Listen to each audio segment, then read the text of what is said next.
नमस्कार दोस्तों, स्वागत है आपका YouTube चैनल हिंदी भाषा कुंज में। दोस्तों, आज हिंदी के बहुत ही महत्वपूर्ण कवि 70-80 के दशक में जिनका उभार हुआ था और 90 के दशक में जिन्होंने बहुत ही प्रसिद्धि पाई थी। जी हाँ, मैं बात कर रहा हूँ आलोक धनवा जी की।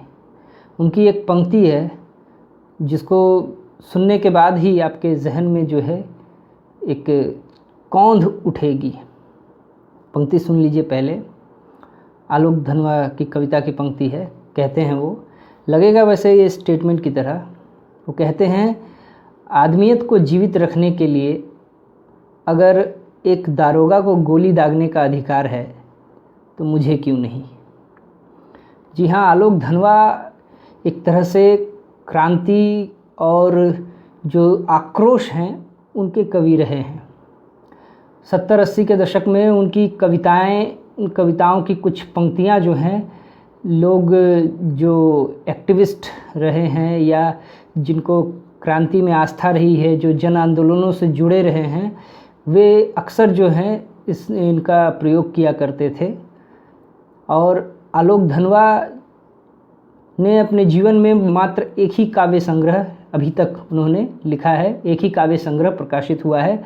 वो भी जब वे 50 वर्ष के हो गए तो, यानी ये 1998 की बात है, 58 में, माफ़ कीजिएगा 98 में हुआ। 1998 में उस काव्य संग्रह का प्रकाशन हुआ जिसका नाम है दुनिया रोज़ बनती है। ये नाम ही जो है इतना आकर्षक है, बिल्कुल अलग सा लगता है, एक उम्मीद जगाता है।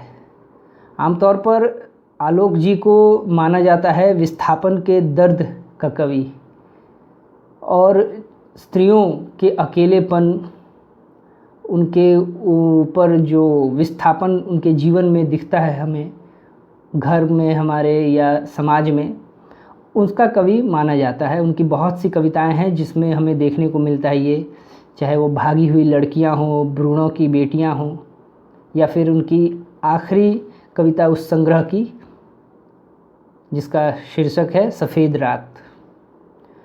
इन सभी में हमें वो चीज़ें दिखाई देती हैं। लेकिन आप उनकी समग्र कविताएं, सभी कविताओं को अगर देखें तो उन कविताओं में उम्मीद जगती है। आलोक धनवा उम्मीद के कवि हैं।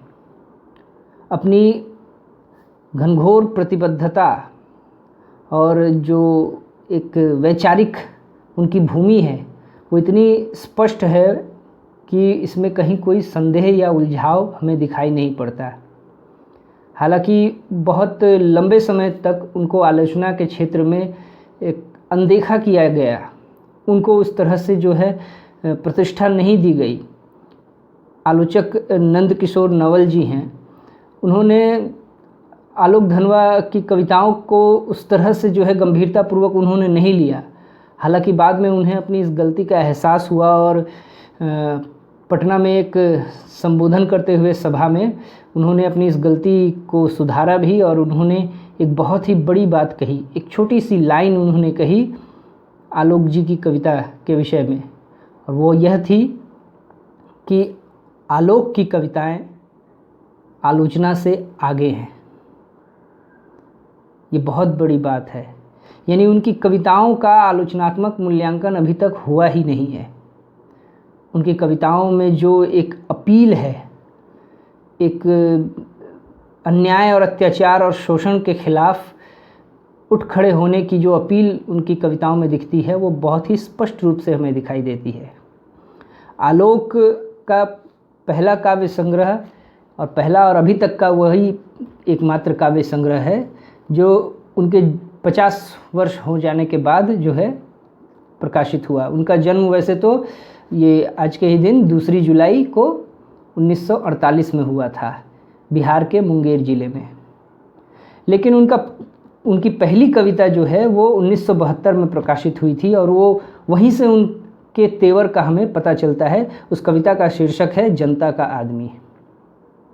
जनता का आदमी से लेकर के उनकी संग्रह की दुनिया रोज़ बनती है जो संग्रह है, उस संग्रह की अंतिम कविता सफ़ेद रात तक का विकास अगर आप देखें तो वो विकास जो है एक सीधे मतलब कह सकते हैं जिस तरह से निराला में हमें देखने को मिलता है, कई शिखर हमें देखने को मिलते हैं, लेकिन वो स्तर से कभी नीचे नहीं आते। उनकी कविताएं कभी स्तर से नीचे नहीं आती। गोली दागो पोस्टर ये बहुत ही प्रसिद्ध रही है कविता। तो आलोक धनवा जी की जो पहली कविता थी वो 1972 में प्रकाशित हुई थी। आलोक धनवा जी बहुत कम लिखते हैं और उससे भी कम वो प्रकाशित होते हैं,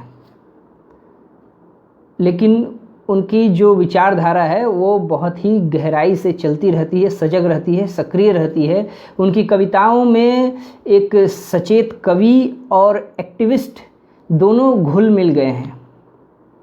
हमेशा जो है वो विभिन्न मुद्दों पर बोलते रहे हैं और बहुत मान उनका रहा है हिंदी साहित्य जगत में।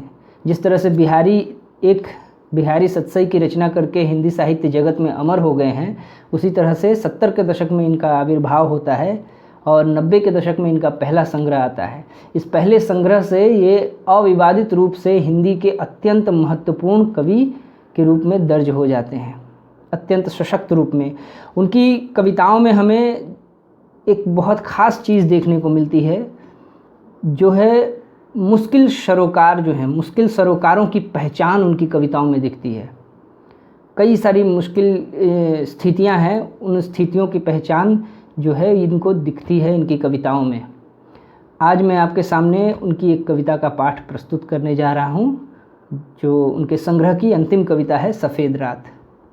तो उस कविता में भी ये मुश्किल जो सरोकार है उसकी पहचान हमें देखने को मिलती है, जिसमें वो भगत सिंह के मार्फत वो कहते हैं कि भगत सिंह जब फांसी पर चढ़ने को जा रहे थे तो उनके लिए जो है सबसे मुश्किल सरोकार जो था वो अहिंसा था, और उसको अगर वो जो युद्ध के ठेकेदार हैं या फिर जो जिनको कहा जा सकता है युद्ध सरदार, उनकी अगर इच्छाओं को, उनकी उम्मीदों को वो चुपचाप स्वीकार कर लेते तो उनकी स्थिति आज वैसी नहीं होती भगत सिंह की, उस रूप में उनका मान नहीं रह जाता।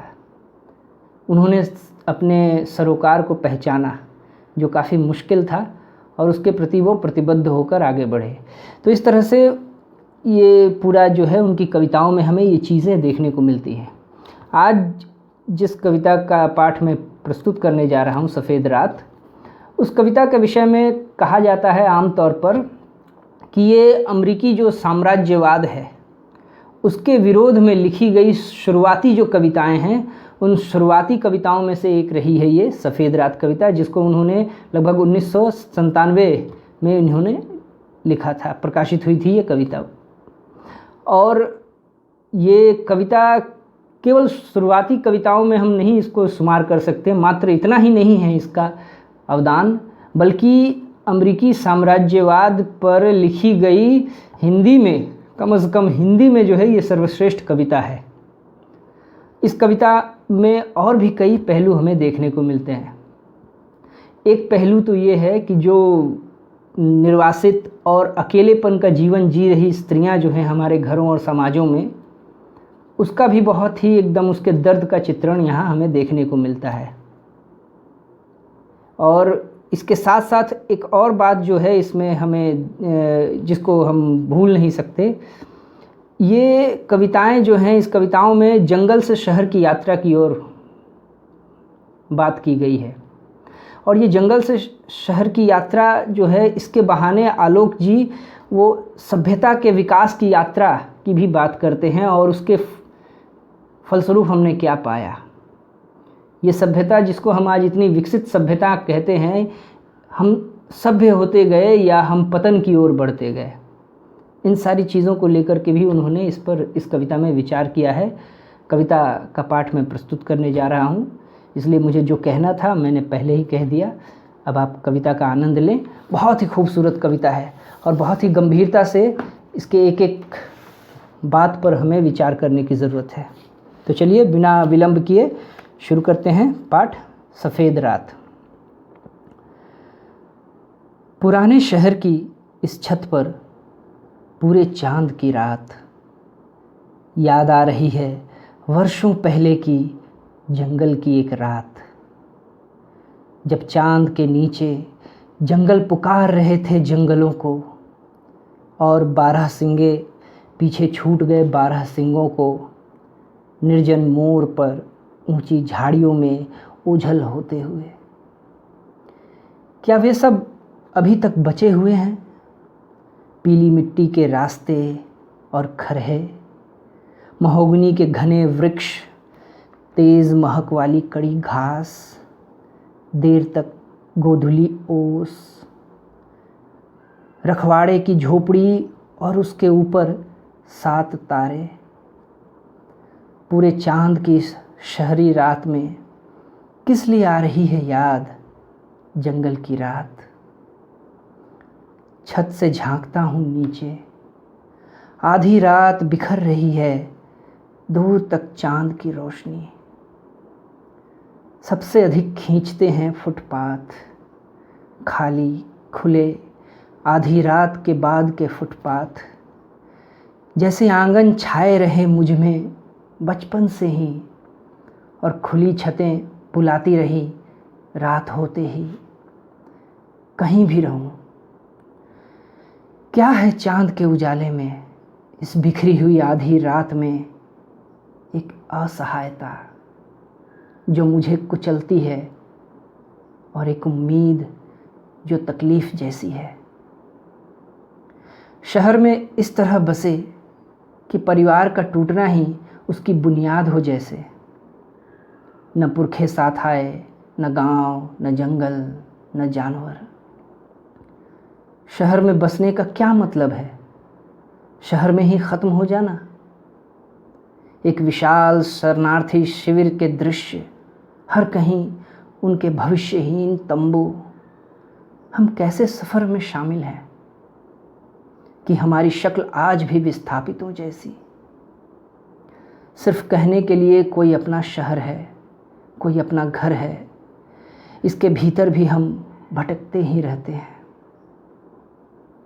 लखनऊ में बहुत कम बच रहा है लखनऊ, इलाहाबाद में बहुत कम इलाहाबाद, कानपुर और बनारस और पटना और अलीगढ़, अब इन्हीं शहरों में कई तरह की हिंसा, कई तरह के बाज़ार।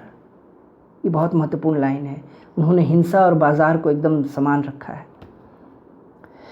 कई तरह की हिंसा, कई तरह के बाज़ार, कई तरह के सौदाई।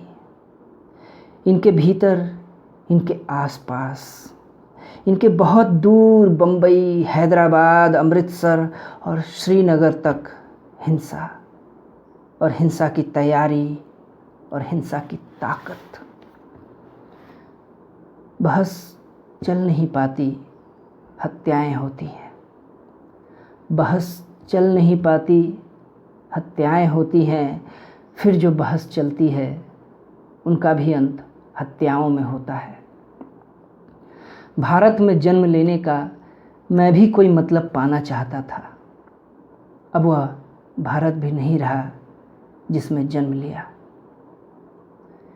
क्या है इस पूरे चांद के उजाले में, इस बिखरती हुई आधी रात में, जो मेरी सांस लाहौर और कराची और सिंध तक उलझती है?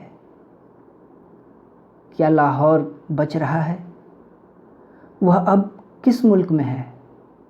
न भारत में, न पाकिस्तान में, न उर्दू में, न पंजाबी में। पूछो राष्ट्र निर्माताओं से, क्या लाहौर फिर बस पाया है? राष्ट्र निर्माता यानी ये जिस वक्त देश बन रहा था, ये भारत पाक विभाजन की बात है। पूछो राष्ट्र निर्माताओं से, क्या लाहौर फिर बस गया, फिर बस पाया?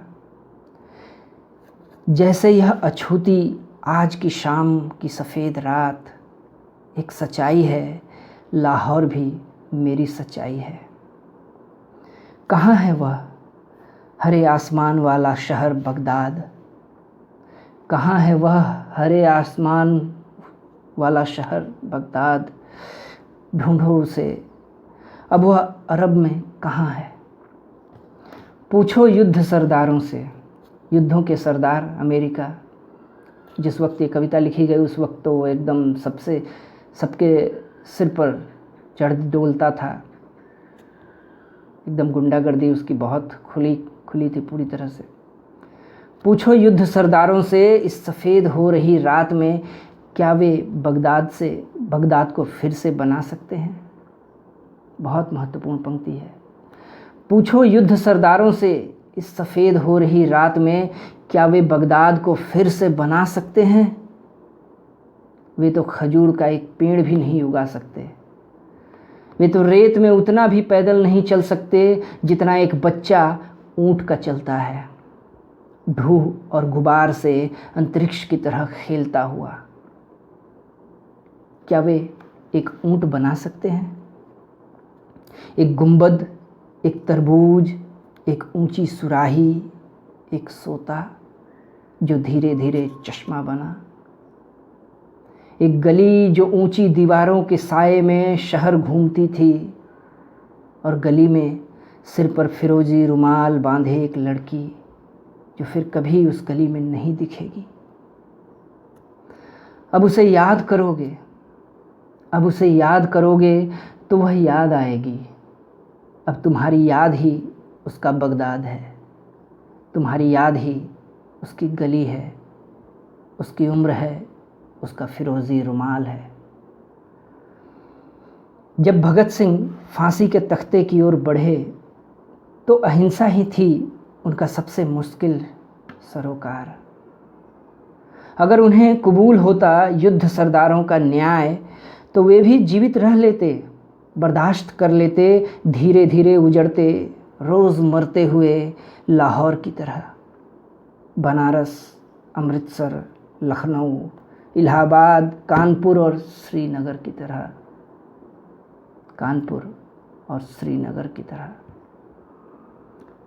धन्यवाद दोस्तों। आशा करता हूँ आपको ये वीडियो पसंद आया होगा। वीडियो पसंद आए तो लाइक कीजिए, दोस्तों को शेयर कीजिए, और अगर आप मेरे चैनल पर नए हैं तो कृपया चैनल को सब्सक्राइब कीजिए। धन्यवाद।